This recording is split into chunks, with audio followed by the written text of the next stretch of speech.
From Nintendo flooding the eShop to Applovin, its new division, we have the latest headlines from across the game industry, so let's load them up and dive right in. Tencent is going global with its platform. The Chinese juggernaut wants to bring a version of its successful PC marketplace WeGame Worldwide, and development is already underway today. They're keen on introducing local titles to prospective customers overseas, and want to recreate the success they found back home. It's far from the behemoth that Steam is, even on native soil, with a catalog of only 220 titles. But Tencent might have an advantage with its collection of firms should they choose to leverage it in the West. They have stakes in Riot Games, Epic Games, Activision Blizzard, Ubisoft, and more, and their portfolios would add a lot of value to their lineup. Releasing in the West might help give Chinese players more access to external software too, as they can circumvent their government's strict release conditions by debuting titles on their platform from elsewhere. No release date has been revealed yet, but this development could prove fruitful for the industry across the board. So if you have a game that could cater to the Chinese market, consider localizing for that area soon.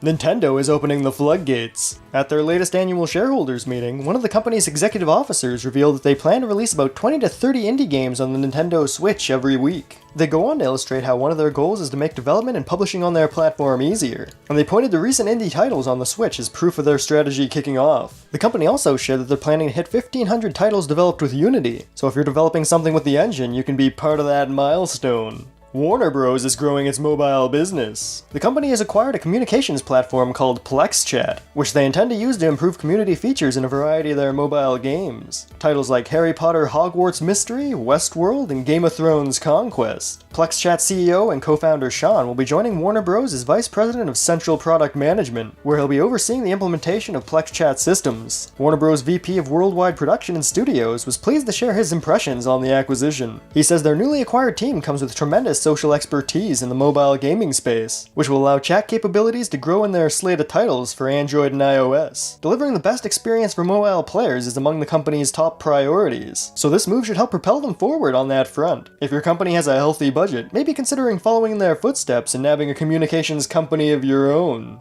Disney's bringing a Blizzard to their networks. The company has partnered with Activision Blizzard to bring Overwatch League broadcasts to its networks like Disney XD and ESPN. Highlight recaps will also be appearing on ABC. Playoff coverage kicked into gear earlier this week and will be concluding with the finals on July 27th and 8th, which will air live on Disney XD and ESPN and have its highlights broadcasted on ABC the following day on July 29th, which marks the network's debut into esports coverage. The arrangement they have is a multi-year deal, so this month's proceedings won't be the last of them. You should keep an eye on how they roll, because if you strike it rich with your own esports league, you'll want to know if Disney is the right brand to bring your business to television.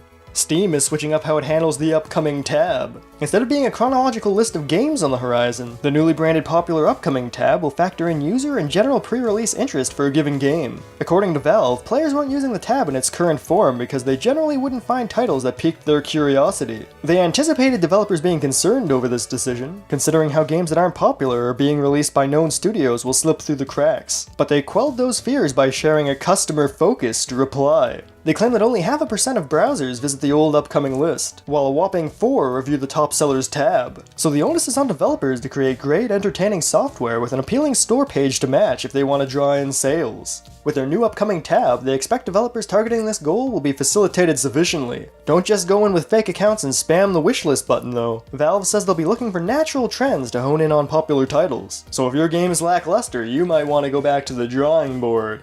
There's some unreal changes coming to one of the industry's most popular engines. Epic Games has adjusted the revenue split on its Unreal Engine marketplace, offering developers a higher percentage of asset sales. Now 88% will find its way to them, with only 12 feeding back into Epic Games. That's a respectable shift from the former status quo of 70-30. The company will be retroactively offering payouts to developers for all sales since the store's 2014 launch in accordance with the new distribution totals. Thanks to the huge volume of digital commerce brought in from the marketplace's growth and the success of Fortnite, Epic Games says they can pass those savings along to the engine's store and still turn a healthy profit. Developers who are producing content over there can look forward to seeing some fresh funds funneling in soon. And for developers yet to get started, there's no better time than now. The most affectionate discovery platform in the business is breaking out into publishing. Applovin has announced a new publishing division they've dubbed Lion Studios. It actually pre-launched back in March and has already published several successful games since. Classic hits like Love Balls, Wave the Line, and Draw In among them. The company claims that their position as a growth engine inherently fuels the mobile development ecosystem, and their new publishing arm will take it a step further by helping mobile developers publish and promote their apps, and empower talent by providing them with resources normally only afforded to AAA companies. In celebration of their official launch, Applovin will be hosting a contest for indie developers to submit their games, with the 4 top titles being awarded with prizes from a pool of 300,000. So if you're looking to scoop up some spoils, definitely give it a gander. More money is being tossed into a billion-dollar venture. Although the exact total wasn't publicly disclosed, AT&T is invested in a mixed reality startup called Magic Leap. Not revealing the amount was likely done in a bid to prevent unrealistic expectations from surfacing, as the company has already reaped a lifetime total well above $2 billion. Magic Leap's CEO had a lot of buzzwords to throw around about the decision, claiming both companies shared a unified vision of expanding high-speed networks, edge computing, and deep integration with creative content, and stating that the strength of AT&T's network, coupled with their spatial computing platform, could revolutionize computing experiences for people. If there's anything to take away for your average developer though, it'd be that mixed reality projects are popular with investors, so it's something you should consider exploring. And that covers this week's lineup, ladies and gentlemen. Was there anything you found particularly insightful? Did we miss something you think should have been covered? Let us know in the comments below and be sure to tune in next time for another newsworthy breakdown.